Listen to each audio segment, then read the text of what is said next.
La personnalité morale d'une société, représentation et publication. Publication des statuts et représentation de la société. Bonjour Bertrand Mario, avocat à la Cour.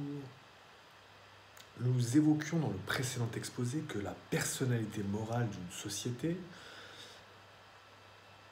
implique notamment qu'elle agit par l'intermédiaire d'organes. Ces organes sont notamment les représentants de la société, administrateurs ou gérants, et seuls les organes de la société sont habilités à la représenter en justice.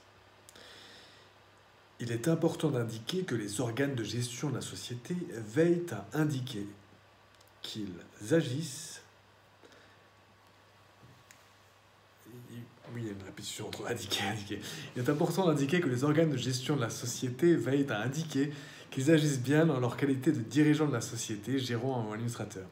Voilà, il faut bien qu'il y ait une indication de la qualité avec laquelle vous agissez quand vous agissez au nom d'une société. Cela leur évitera d'engager leurs propres responsabilités. S'agissant des sociétés anonymes, l'article 462-3 de la loi du 10 août 1915 sur les sociétés commerciales, que dit cet article 462-3, c'est juste pour un exemple de ce qu'on vient d'affirmer.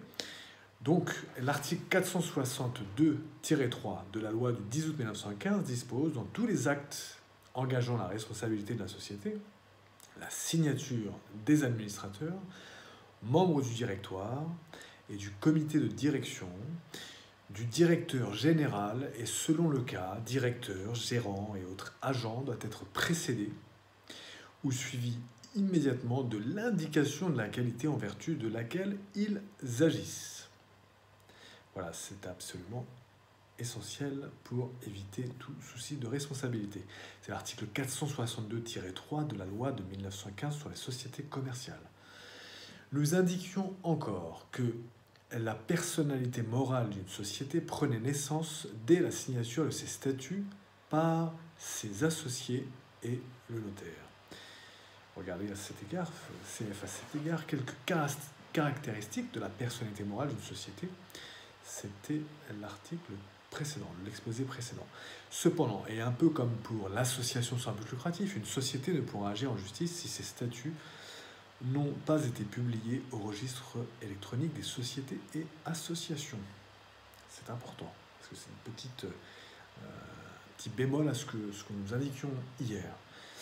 Donc l'article, à cet égard, je vous invite à vous reporter à l'article 100-11 de la loi de 1915 sur les sociétés commerciales. Donc 100-11, que dit cet article 100-11 ? L'article 100-11 dispose: toute action intentée par une société dont l'acte constitutif n'a pas été publié au recueil électronique des sociétés et associations, conformément aux dispositions du titre 1er, chapitre 5 bis de la loi modifiée du 19 décembre 2002, concernant le registre de commerce et des sociétés, ainsi que la comptabilité et les comptes annuels des entreprises, est non recevable. Article 100-11, fin de la citation.